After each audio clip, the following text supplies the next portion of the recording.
பால் பாலபாஸ்கரன் கொடுக்கும் சிலுவையின் செய்தியை கேட்டுக்கொண்டிருக்கும் சகோதர சகோதரிகளையும் நண்பர்களையும் இச்செய்தி மூலமாக சந்திப்பதில் பெரும் மகிழ்ச்சி அடைகிறோம். தாம் ஒருவரே ஞானமுள்ளவருமாயிருக்கிற தேவனுக்கு இயேசு கிறிஸ்துவின் மூலமாக என்றென்றைக்கும் மகிமையும் கனமும் உண்டாவதாக. ஆமீன்.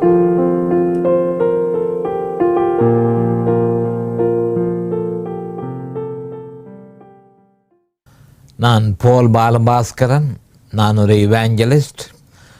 இந்த சிலுவையின் செய்தி நிகழ்ச்சியில் என் சகோதரர்கள், என் சகோதரிகள், என் நண்பர்கள் மற்ற எல்லோரையும் சந்திப்பதில் நான் பெரும் மகிழ்ச்சி அடைகிறேன்.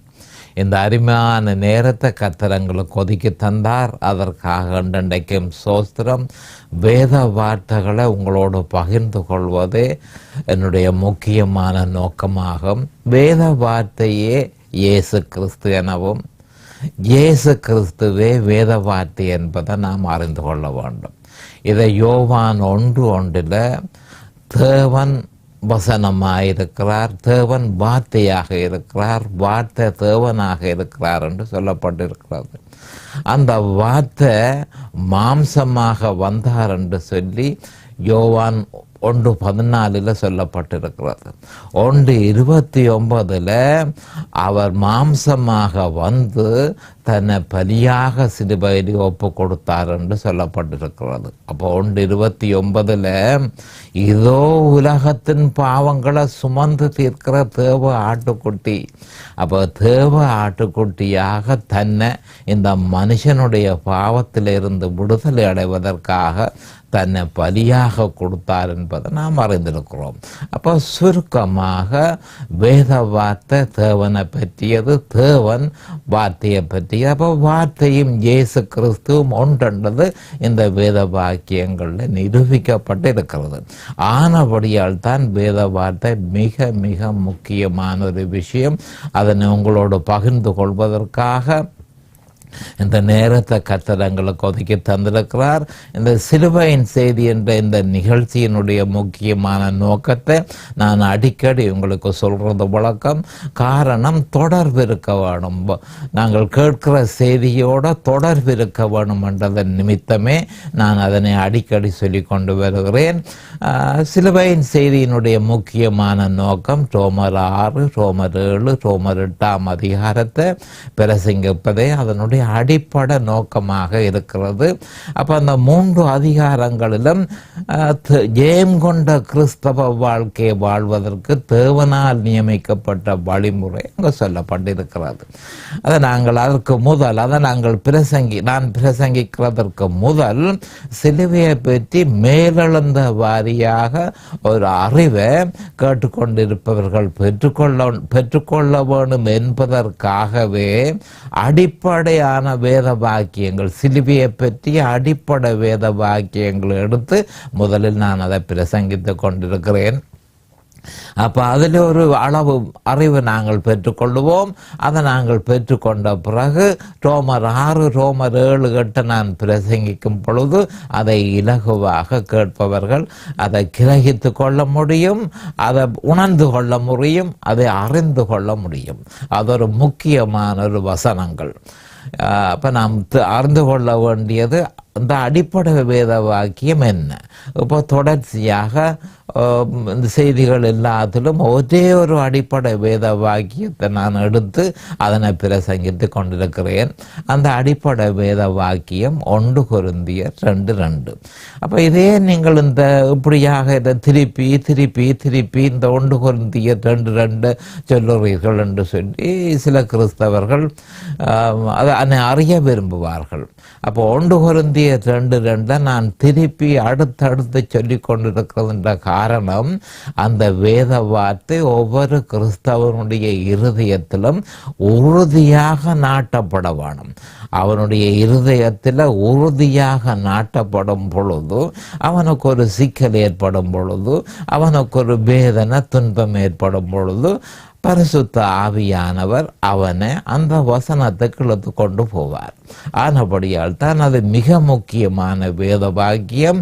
பரிசுத்த ஆவியானவர் பவுல் அப்போஸ்தலர் மூலம் அதனை நமக்கு தந்திருக்கிறார். அந்த வேத வாக்கியத்தை பார்ப்போம். இயேசு கிறிஸ்துவை சிலுவையில் அறையப்பட்ட அவரையே அன்றி வேறொன்றையும் உங்களுக்குள் அறியாதிருக்க தீர்மானித்திருந்தேன். அப்போ இதில் கனகன விஷயங்களை பார்த்து கொள்ளணும். இயேசு கிறிஸ்துவை நாங்கள் அறிய வேணும். அவர் சிலுவையில் செய்து முடித்ததை அறிய வேணும். வேறு ஒன்றையும் நாம் அறியக்கூடாது என்று சொல்லி தெளிவாக சொல்லப்பட்டிருக்கிறது. அப்போ இயேசு கிறிஸ்து அந்த மனுஷனை பற்றி அறிய வேணும். அந்த மனுஷன் எனக்காக சிலுவையில் என்ன செய்தார் என்றதை நான் அறிய வேணும். அதனை விசுவாசிக்க வேணும். அந்த விசுவாசத்தில் நிலைச்சிருக்க வேணும். வேறு ஒன்றையும் சேர்த்து போடாத படிக்கு, வேறு ஒன்றுக்கும் திசை திரும்பாத படிக்கு நான் மிகுந்த எச்சரிக்கையாக இருக்க வேண்டும் என்பதை இந்த 1 கொரிந்தியர் 2:2 தெளிவாக கூறுகிறது. அதே நேரம் விசுவாசத்தினுடைய வரைவிலக்கணம் என்ன என்பதை அதி சுருக்கமாக, மிகவும் சுருக்கமாக தரப்பட்டிருக்கிறது. சிலுவையில் அறையப்பட்ட இயேசு கிறிஸ்துவே விசுவாசம். அப்ப விசுவாசம் என சொல்லும் பொழுது யார் அது என்னது விசுவாசம் என்றால்? சிலுவையில் அறையப்பட்ட இயேசு கிறிஸ்து, அதுதான் விசுவாசம். அப்ப அவரை விசுவாசிக்க வேணும். அவர் சிலுவையில் செய்தது என்ன என்பதை விசுவாசிக்க வேணும். அந்த விசுவாசத்தில் நிலைத்திருக்க வேணும். இதனையே அவர் எதிர்பார்க்கிறார் என்பதை அதிகமான கிறிஸ்தவர்கள் அறியாதிருக்கிறார்கள். நாங்கள் இப்பொழுது ஜெபத்திற்கு போவோம். அதற்கு பின்பு நாங்கள் கொஞ்சம் விவரமாக பார்ப்போம். அரிமானங்கள் பிதாவே எமக்கு சோஸ்திரம். பரலோகத்தின் தேவனே எமக்கு அன்னைக்கும் சோஸ்திரம். பாவிகளாயிருக்கிற எங்களுக்காக எங்கள் மீது இறங்கி உம்முடைய குமாரன் என்றும் பாராமல் அவரை எங்களுக்காக இந்த பூவுலகத்திற்கு அனுப்பி அவரை பலியாக சிலுவையில் ஒப்பு கொடுத்து அவருடைய வெளியேறப்பெற்ற இரத்தத்தினால் தேவரீர் நீர் எங்களை மீட்டு கொண்டீர். அதற்காக உமக்கு அன்னைக்கும் சோஸ்திரம். அரிமான பிதாவே, சகோதர சகோதரிகள் எல்லோரையும் மற்றும் கேட்டுக்கொண்டிருப்பவர்கள் எல்லோரையும் ஆசீர்வதிப்பீராக, அவர்களை அபிஷேகிப்பீராக. உம்முடைய வேத வார்த்தைகளை அறிந்து கொள்ளக்கூடிய பாக்கியத்தை அவர்களுக்கு கொடுத்தருளுவீராக. பிரகாசமான மனக்கண்களை அவர்களுக்கு கொடுத்தருளுவீராக. அதே நேரம் அடியேனையும் அபிஷேகித்து அவர்களுக்கு நிதானமான முறையில் போதிக்கத்தக்கதாக உம்முடைய பரிசுத்த ஆவியானவர் அவரே முன்னின்று போதனையை செய்ய வேணும் என்று இயேசு கிறிஸ்துவின் நாமத்தினால் கேட்டுக்கொள்கிறேன் பிதாவே. Amen, amen and amen. Hallelujah, hallelujah, hallelujah. Thank you Jesus, thank you Jesus. Hallelujah. அப்ப நாங்கள் கடந்த செய்தி இப்போ கடைசி செய்தியில் நான் குறிப்பாக ஒரு வேத வாக்கியத்தை எடுத்து உங்களுக்கு பிரசங்கித்து கொண்டிருந்தேன். அது மத்தேயு 13:21. அதை பற்றி சற்று விவரமாக சொல்ல வேண்டியதாக இருக்கிறது. அப்போ விசுவாசித்து ரட்சிப்பை பெறுகிறது மிகவும் இலகுவான ஒரு விஷயம் என்பதை கிறிஸ்தவர்கள் அறிவார்கள். ஏனென்று சொன்னால்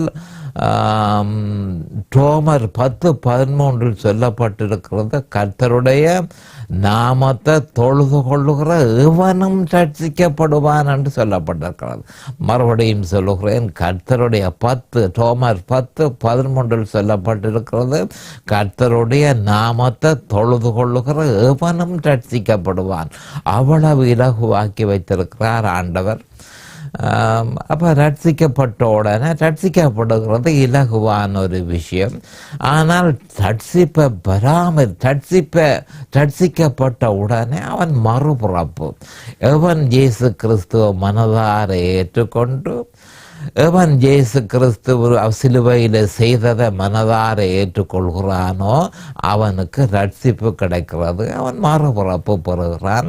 அப்போ மறுபிறப்பை பெற்ற பிறகு அவன் இந்த விசுவாசத்தை பராமரிக்க வேண்டியவனாக இருக்கிறான். பராமரித்து இந்த பூமியில கண் மூடுந்தனையும் அந்த விசுவாசத்தை பராமரிக்க வேண்டிய ஒரு கட்டாயம் அவனுக்கு இருக்கிறது. அப்போ அந்த எல்லா விதமான சோதனைகளும் பற்பல விதமான சோதனைகள் அவனுக்கு ஏற்பட்டு அவனுடைய விசுவாசம் திசை திருப்பப்படுவதற்கு சத்துருக்கள், நம்முடைய சத்துருக்கள் பலமான முயற்சி செய்யும் என்றதை ஒவ்வொரு கிறிஸ்தவனும் அறிந்திருக்க வேணும். நம்முடைய மாம்சம் முதலாவது எதிரியாக இருக்கிறது. இரண்டாவதாக இந்த உலகத்துக்குள்ள நாங்கள் சஞ்சரிக்கிறபடியினால உலகம் நிச்சயமாக தங்களுடைய வழியை பின்பற்ற வேண்டும் என்று நம்ம வற்புறுத்தி நம்முடைய விசுவாசத்தில் இருந்து நம்மை அவர்கள் விலக்கி போடுவார்கள்.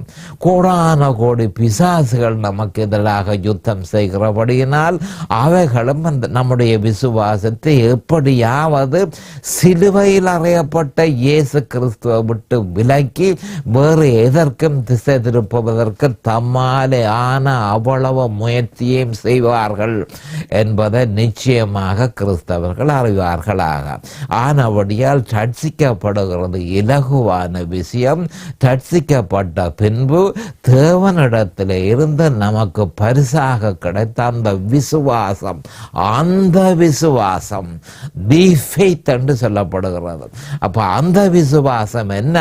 சிலுவையில் அறையப்பட்ட இயேசு கிறிஸ்து. அந்த விசுவாசத்தை விட்டு விலக்கி வேறு எதற்கும் கொண்டு போகாதபடிக்கு நாம் எச்சரிக்கையாக இருந்து நமக்கு தந்த விசுவாசத்தை பராமரிக்க வேண்டும் என்பதை கிறிஸ்தவர்கள் அறிந்திருக்க வேணும்.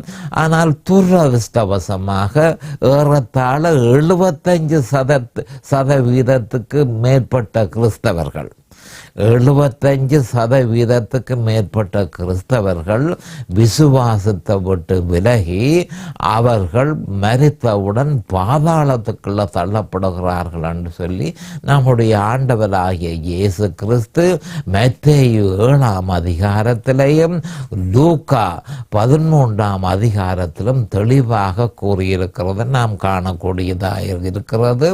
இதை பற்றிய விளக்கத்தை, இந்த நிலைமை ஏன் ஏற்படுகிறது என்பதை பற்றி அவர் விதைக்கிறவனின் உவமானம் என்ற ஒரு முக்கியமான ஒரு உவமானத்தின் மூலமாக அதை நமக்கு தந்திருக்கிறார். அப்ப மத்தேயுவிலே அதை பற்றி சொல்லியிருக்கிறார், லூக்காவிலே அதை பற்றி சொல்லியிருக்கிறார், மார்க்கிலே அதை பற்றி சொல்லியிருக்கிறார். இந்த 3 புஸ்தகங்களிலும், இந்த 3 காஸ்பலிலேயும் அதை பற்றி அவர் சொல்லியிருக்கிறார். அவ்வளவு முக்கியத்துவம் வாய்ந்தது இந்த விஷயம். ஏனென்று சொன்னால் 75% கிறிஸ்தவர்கள், ஏறத்தாழ 75% கிறிஸ்தவர்கள் ரட்சிப்பை இழக்கிறதா இருந்தால் எவ்வளவு பயங்கரமான ஒரு விஷயம் என்று நாம் அறிந்திருக்க வேணும். அப்போ அதை பற்றித்தான் அவர்கள் தெளிவாக, ஆண்டவர் நமக்கு தெளிவாக இந்த விதைக்கிறவனின் உபமானத்தில் கிறிஸ்தவர்களை 4 வகைப்படுத்தி 3 வகையான கிறிஸ்தவர்கள் ரட்சிப்பை இழந்து போவார்கள். ஒரே ஒரு வகையான கிறிஸ்தவர்கள் மட்டுமே தங்களுடைய ரட்சிப்பை பாதுகாத்து கொள்வார்கள் என்று சொல்லப்பட்டு கிடக்கு. அப்ப அந்த கிறிஸ்தவர்கள் யார் என்று சொன்னால், வழியருகே விதைக்கப்பட்ட கிறிஸ்தவர்கள், கற்பாறையில் விதைக்கப்பட்ட கிறிஸ்தவர்கள், முள்ளுள்ள இடங்களில் விதைக்கப்பட்ட கிறிஸ்தவர்கள், 4வது நல்ல நிலத்தில் விதைக்கப்பட்ட கிறிஸ்தவர்கள். அப்போ இந்த 3 கிறிஸ்தவர்களும் இழந்து போகிறார்கள். முதல் சொன்ன 3 அதாவது அந்த 3 வழியருகே விதைக்கப்பட்ட கிறிஸ்தவர்கள், கற்பாறையில் விதைக்கப்பட்ட கிறிஸ்தவர்கள், முள்ளுள்ள இடங்களில் விதைக்கப்பட்ட கிறிஸ்தவர்கள், இவ்வளவு பேரும் தங்களுடைய ரட்சிப்பை இழந்து போவார்கள் என்பதை ஒரு தரம் அவர் சொல்ல, 3 தரம் திருப்பி சுவிசேஷத்தில், அதாவது மார்க்கில், மத்தேயுவில், லூக்காவில் அவர் சொல்லி இருக்கிறபடியினால் ஒவ்வொரு கிறிஸ்தவனும் அதில் குறிப்பாக கவனம் செலுத்த வேண்டியவனாக இருக்கிறான். எங்கே பிழை ஏற்படுதுன்னு பார்த்து அந்த தவறுகளை நாங்கள் அவாய்ட் பண்ணி தவிர்த்து சரியான முறையில் நாங்கள் விசுவாசிக்க வேண்டியது மிக முக்கியமாக இருக்கிறது. அப்போ நான் ஏற்கனவே லூக்கா 8ஆம் அதிகாரத்தில் 5ஆம் வசனத்திலிருந்து 15ஆம் வசனம் வரையும் ஏற்கனவே அதை பற்றி நான் உங்களுக்கு பிரசங்கித்திருக்கிறேன். இப்பொழுது மத்தேயுவில் குறிப்பாக குறிப்பாக 13ஆம் அதிகாரத்தில் 21ஆம் வசனம் வரை நேற்றைய தினம் நாங்கள் பார்த்தோம். அந்த வசனத்தை நாங்கள் பார்த்து கொள்வோம். இன்னொருக்கா மத்தேயுவில் பார்த்துக்கொள்வோம். மத்தேயுவில் 13ஆம் அதிகாரத்தில் 3ஆம் வசனத்தில் இருந்து 23ஆம் வசனம் வரை மிக முக்கியமான வசனம். ஏற்கனவே நான் உங்களுக்கு அதனை பிரசங்கித்திருக்கிறேன். கடைசியாக நான் பிரசங்கித்த வாக்கியம் என்னென்று சொன்னால் மத்தேயு 13:21. மத்தேயு 13:21 வசனத்திற்கு பார்ப்போம். ஆகிலும் தனக்குள்ளே வேறில்லாதவனாய் கொஞ்ச காலம் மாத்திரம் நிலைத்திருப்பான், வசனத்தின் நிமித்தம் உபத்திரவமும் துன்பமும் உண்டானவுடனே இடர்கள் அடைவான் என்ற இந்த வேத வாக்கியத்தை பற்றித்தான் கடைசியான செய்தியில் பார்த்தோம். அப்போ நாங்கள் இதை கொஞ்சம் விவரமாக பார்ப்போம். இது யாரை பற்றி சொல்லுகிறது? கற்பாறைகளில் விதைக்கப்பட்ட கிறிஸ்தவர்களை பற்றி சொல்லப்படுகிறது. கற்பாறைகளில் விதைக்கப்பட்ட கிறிஸ்தவர்கள்.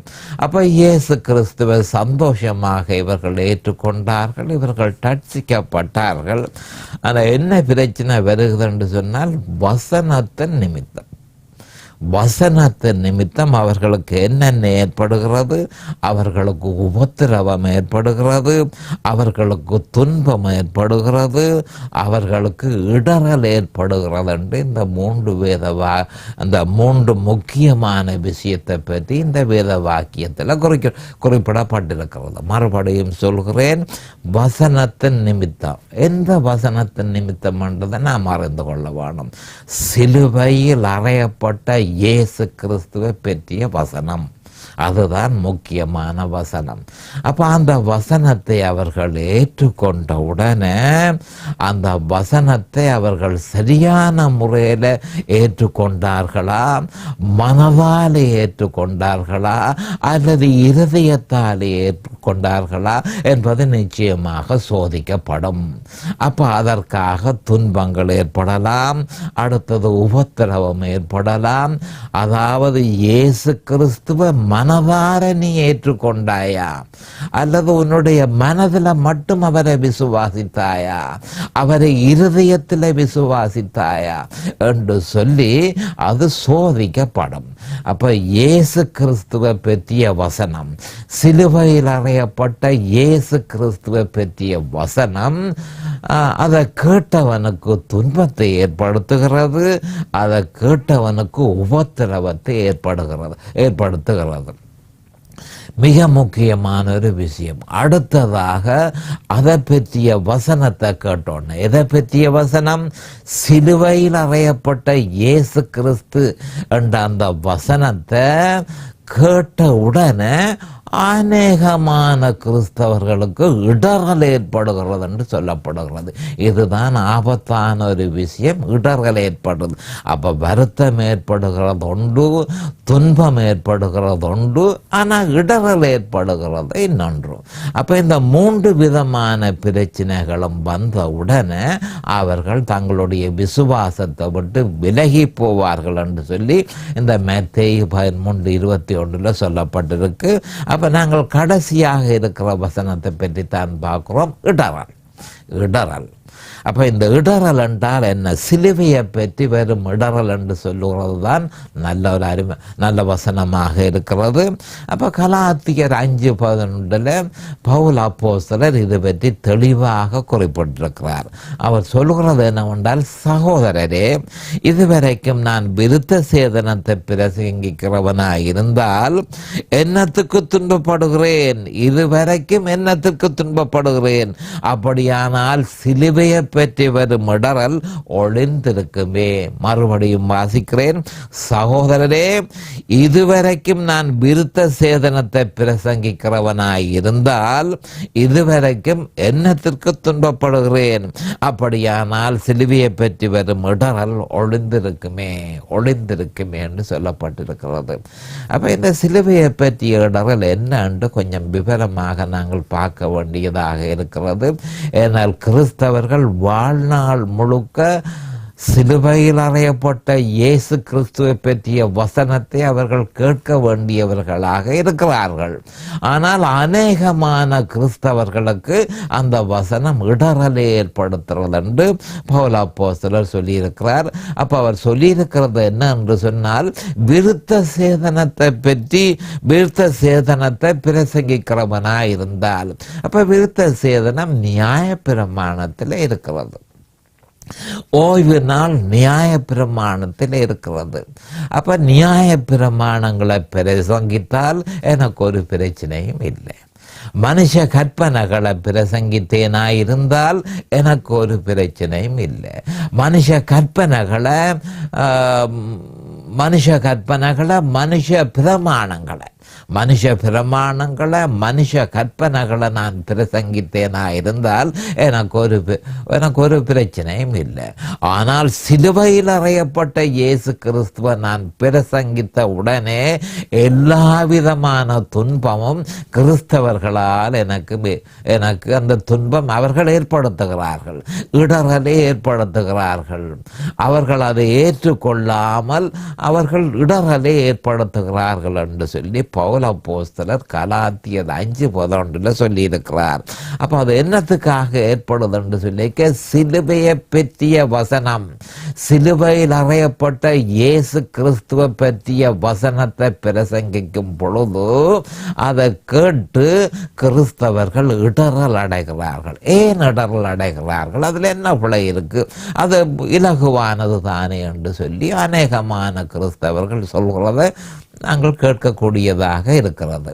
இடரல் என்னத்தால் ஏற்படுகிறது என்று சொன்னால், சிலுவையில் அறையப்பட்ட இயேசு கிறிஸ்துவை பிரசங்கித்த உடனே மனுஷனுக்குள்ள இருக்கிற பலவீனங்கள் எல்லாம் அம்பலப்படுத்தப்படுகிறது. மனுஷனிலே ஒரு பிரயோசனமும் இல்லை என்பது அம்பலப்படுத்தப்படுகிறது. சுருக்கமாக சொல்ல போனால், மனுஷன் ஒரு பாவி என்று சொல்லியும், மனுஷன் பாவியாக பிறந்திருக்கிறான், அவனுக்கு உள்ளுக்குள்ள பாவம் இருக்கிறது. அப்போ இந்த பாவத்தில் இருந்து தன்னுடைய சொந்த பலத்தினால ஒரு பொழுதும் அவன் விடுதலை அடைய முடியாது என்பதை சிலுவையில் அறையப்பட்ட இயேசு கிறிஸ்து அதை பற்றிய வசனம் அம்பலப்படுத்துகிறது. மறுபடியும் சொல்கிறேன், மனுஷன் பாவியாக பிறந்திருக்கிறான், அவனுக்குள்ளுக்குள்ளே அந்த பாவம் அவனுக்குள்ளே இருக்கிறது. அந்த பாவத்தின் நிமித்தம் அவன் தன்னுடைய சொந்த பலத்தினால அவன் பலவீனப்பட்டு போய் இருக்கிறபடியினால் அவன் தன்னுடைய சொந்த பலத்தினால தனக்கு எந்த விதமான விடுதலையும் ஏற்படுத்த முடியாது என்பதை தெளிவாக இந்த சிலுவையில் அறையப்பட்ட இயேசு கிறிஸ்துவை பற்றிய வசனம் உறுதியாக வெளிப்படுத்துகிறது, அம்பலப்படுத்துகிறது. மனுஷனுடைய பலவீனங்கள் அம்பலப்படுத்தப்படுகிறது. மனுஷனிலே இருக்கிற அந்த பாவம் மற்றது மனுஷனில் இருக்கிற சுயநீதி அம்பலப்படுத்தப்படுகிறது. மனுஷனில் இருக்கிற பிரைட் அம்பலப்படுத்தப்படுகிறது. அப்ப இந்த விதமாக மனுஷனில் இருக்கிற பலவீனங்கள் எல்லாம் சிலுவையின் செய்தியினால் அம்பலப்படுத்தப்படுகிறபடியினால மனுஷன் அதை அவ்வளவு சந்தோஷமாக ஏற்றுக்கொள்ள மாட்டான். ஆனா மனுஷன் ஏற்றுக்கொண்டானோ ஏற்றுக்கொள்ளலையோ, ஆண்டவர் உறுதியாக இருக்கிறார். மனுஷன் செய்ய வேண்டியது என்ன? அவன் இயேசு கிறிஸ்துவை விசுவாசிக்க வேணும். அவர் சிலுவையில் செய்து முடித்ததை விசுவாசிக்க வேணும். அந்த விசுவாசத்திலே அவன் நிலைத்திருக்க வேணும். அதை தவிர வேறு எதனையும் அவன் விசுவாசிக்க கூடாது என்பது 1 கொரிந்தியர் 2:2 தெளிவாக கட்டளையாக மனுஷனுக்கு கொடுக்கப்பட்டிருக்கிறது. அப்ப மனுஷன் ஏனென்று சொன்னால், தேவன் சிலுவையில செய்து முடித்தது, நம்முடைய ஆண்டவராகிய இயேசு கிறிஸ்து சிலுவையில செய்து முடித்தது பரிபூரணமாக இருக்கிறது. கிறிஸ்து தாராளமாக போதுமானதாக இருக்கிறது. அப்போ பரிபூரணமான ஒரு அலுவலை அவர் சிலுவையில் செய்திருக்கும் பொழுது அதற்குள்ள மனுஷனுடைய பங்களிப்பு ஒன்றும் தேவையே இல்லை. மனுஷன் செய்ய வேண்டியது என்ன? தான் பாவி என்றதை அவன் அறிந்து, பாவி என்றதை உணர்ந்து, தனக்குள்ள பாவம் இருக்கு என்பதை உணர்ந்து, தான் பாவ செயல்களை தொடர்ந்து செய்து கொண்டிருக்கிறேன், அதை கட்டுப்படுத்துகிற வல்லமை என்னிடத்தில் இல்லை என்றதை பூரணமாக அறிந்து, என்னால் ஒரு பிரயோசனமும் இல்லை என்பதை நான் அறிந்திருக்கிறேன். எனக்கு நீர் வேணும், நீர் சிலுவையில் செய்து முடித்தது எனக்கு வேணும், அதுதான் எனக்கு வேணும், அதை தவிர எனக்கு எந்த விமோசனமும் இல்லை என்று சொல்லி மனுஷன் ஒரு முடிவுக்கு வந்து இயேசு கிறிஸ்துவையும் அவர் சிலுவையில் செய்து முடித்ததையும் தொடர்ந்து விசுவாசிக்க வேணும். அப்போ ரட்சிக்கப்படாத மனுஷனாக இருந்தால் அதை தவிர இயேசு கிறிஸ்துவை அவன் விசுவாசிக்க வேணும், அவர் சிலுவையில் செய்து முடித்ததை அவன் விசுவாசிக்க வேணும். ரட்சிக்கப்பட்டவனாக இருந்தால் அவன் என்ன செய்ய வேணும்? கவனமாக கேட்டுக்கொள்ளுங்கள். ரட்சிக்கப்பட்டவனாக இருந்தால் அவன் ஒன்றும் அதிகமாக செய்ய வேண்டியதில்லை. அது தொடர்ந்து அவனும் இயேசு கிறிஸ்துவை விசுவாசிக்க வேணும், அவர் சிலுவையில் செய்து முடித்ததை விசுவாசித்து அந்த விசுவாசத்தின் மூலம் அவன் பரிசுத்தப்படலாமே தவிர தான் ஏதாவது செய்து தன்னை பரிசுத்தப்படுத்தலாம் என்ற எண்ணத்திலே இருந்து அவன் விலக வேணும். துரதிர்ஷ்டவசமாக அநேகமான கிறிஸ்தவர்கள் தாங்கள் ஏதாவது செய்து தங்களை பரிசுத்தப்படுத்தலாம் என்று சொல்லி அவர்கள் முயற்சி செய்கிறார்கள். அந்த முயற்சியால் ஒரு பிரயோசனமும் இல்லை என்பதை அவர்கள் அறிந்திருக்க வேணும். ஏனென்று சொன்னால் கிறிஸ்து சிலுவையில் செய்து முடித்தது தாராளமாக போதும். அப்படி போதுமாக இருக்கும் பொழுது மனுஷனுடைய பங்களிப்பு ஒன்றுமே தேவையில்லை. அப்ப இதனை சிலுவையின் செய்தி உறுதிப்படுத்துகிறது. உறுதிப்படுத்தி மனுஷனில் இருக்கிற பலவீனங்களை அம்பலப்படுத்தி மனுஷனை நிர்வாணமாக்குகிறது. அப்படி மனுஷனை நிர்வாணமாக்கின உடனே மனுஷன் அதை அவ்வளவு லேசாக அவன் ஏற்றுக்கொள்ள மாட்டான். ஆனபடியால் தான் 75% கிறிஸ்தவர்கள் விசுவாசத்தை விட்டு விலகி அவர்கள் வேறொரு விசுவாசத்தை பின்பற்றி, வேறொரு இயேசுவை பின்பற்றி, வேறொரு ஆவியை தங்களுக்குள்ள ஆக்கிரமிக்கத்தக்கதாக வேறொரு ஆவியோட தொடர்பு கொண்டு முற்றும் முழுதுமாக கிறிஸ்துவை விட்டு விலகி அவர்கள் பாதாளத்துக்குள்ள போகிறார்கள் என்ற உண்மை கேட்பதற்கு வேதனையாகத்தான் இருக்கும். ஆனால் நம்முடைய ஆண்டவராகிய இயேசு கிறிஸ்து அதுதான் நடக்கிறது என்பதை ஒவ்வொரு கிறிஸ்தவர்களும் அறிந்து நீங்கள் எச்சரிக்கையாக நீங்கள் இருக்க வேணும். மிகுந்த எச்சரிக்கையாக இருந்து எப்படியாவது பிரயாசப்பட்டு ஆகுதல் பரலோக ராஜ்யத்துக்குள்ள நுழைவதற்கு நீங்கள் முயற்சி செய்யுங்கள் என்று சொல்லி நம்முடைய ஆண்டவர் லூக்காவில் சொல்லியிருக்கிறார் 13ஆம் அதிகாரத்தில்.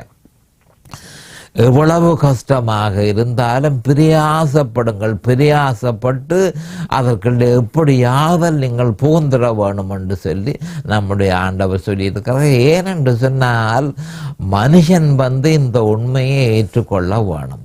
அப்போ இந்த உண்மை அவனுக்கு இடரலை ஏற்படுத்துகிறது. அவனுக்குள்ள பாவம் இருக்கிறபடியினாலும், அவனுக்குள்ள சுயநீதி இருக்கிறபடியினாலும், அவனுக்குள்ள பிரைடு இருக்கிறபடியினாலும் இந்த நிலைமைக்கு அவன் தள்ளப்படுகிறான். நேரம் சமீபமாகிவிட்டது. அடுத்த செய்தியில் இன்னும் சற்று விவரமாக இந்த சிலுவையை பற்றிய இடர்கள் நாங்கள் பார்ப்போம். அது வரைக்கும் கர்த்தராகிய இயேசு கிறிஸ்துவின் நாமத்தினால் நான் உங்களை ஆசீர்வதிக்கிறேன். அவருடைய கிருபையும் அவருடைய இரக்கமும் உங்களுக்கு தாராளமாக கிடைப்பதாக. இயேசுவின் நாமத்தில் பரிசுத்த பிதாவே, ஆமேன் and ஆமேன் and ஆமேன். இந்த சிலுவையின் செய்தியை கேட்பவர்கள் அதன் ஆவிக்குரிய பலனை பூரணமாக அடைய வேண்டும் என்பதே நம்முடைய பிரார்த்தனையாகும்.